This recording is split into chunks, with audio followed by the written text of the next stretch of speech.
Everybody thinks of 1492 as some magic date in which Columbus discovered, quote, America. But Columbus was in the Caribbean, and he never at any time came to the United States. No, he never was near the continental mass of America. The great navigator that he was, who washed up on a beach in the Caribbean, half a world away from where he thought he was, gets known as the great navigator. The navigator could never find his way from the island to the mainland. He couldn't discover the continent. Oh, I think it is rather surprising that they should have reddish-brown skins. But now since we have landed in India, then these people must be Indians. It's very interesting that Columbus's first comments regarding the Native American or the indigenous people was that they were very loving, giving. They would trade or give anything that they had. They were without malice, without guile. The whole concept that Columbus thought these were savage people was totally incorrect.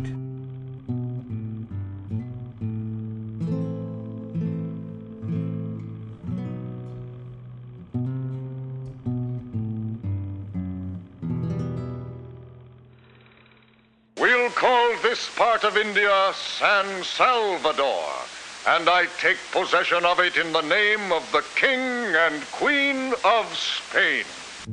It's hard to discover an occupied territory.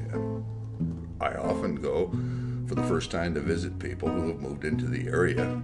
It may be the first time I've been to their living room, but I can hardly say I discovered it. I mean, after all, they lived there. Much less can I extrapolate by virtue of my noble achievement of knocking on their door that somehow or another the newly discovered living room becomes mine. The general consensus is that Spain came for God, glory, and gold, and God being that they were going to spread the Catholic religion, glory because they were going to add more land to the crown, and of course gold because they were going to get rich. Columbus had no trouble getting ships and men for his second voyage, but he still hadn't the slightest idea that he was headed for the vast continent of America.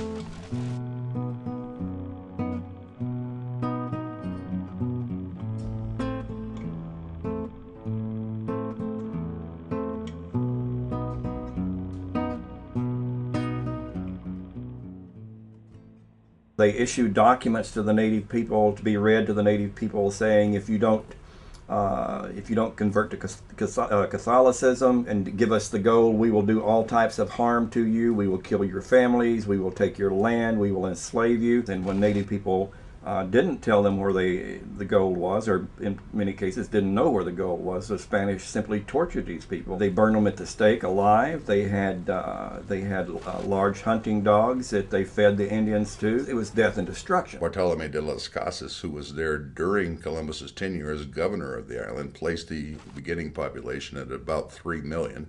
20th century historical demographic studies had placed it as high as 8.5 million. Whatever the reality actually was, it had been reduced to about 100,000 by the time he left, and by 1550, it was gone, extinct.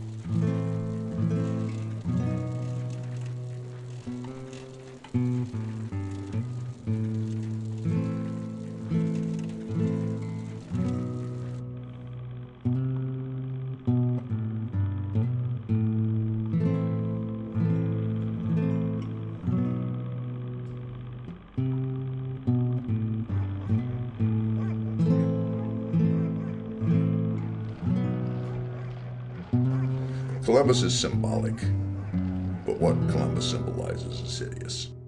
Columbus being valorized in the mythology of the United States is roughly the same as Germany valorizing Heinrich Himmler now, and in teaching this to Jewish students as well as German students and conditioning them to accept it. But each year on October 12th, we celebrate Columbus Day, the anniversary of that day in 1492, when Columbus first sighted the land of the New World, America.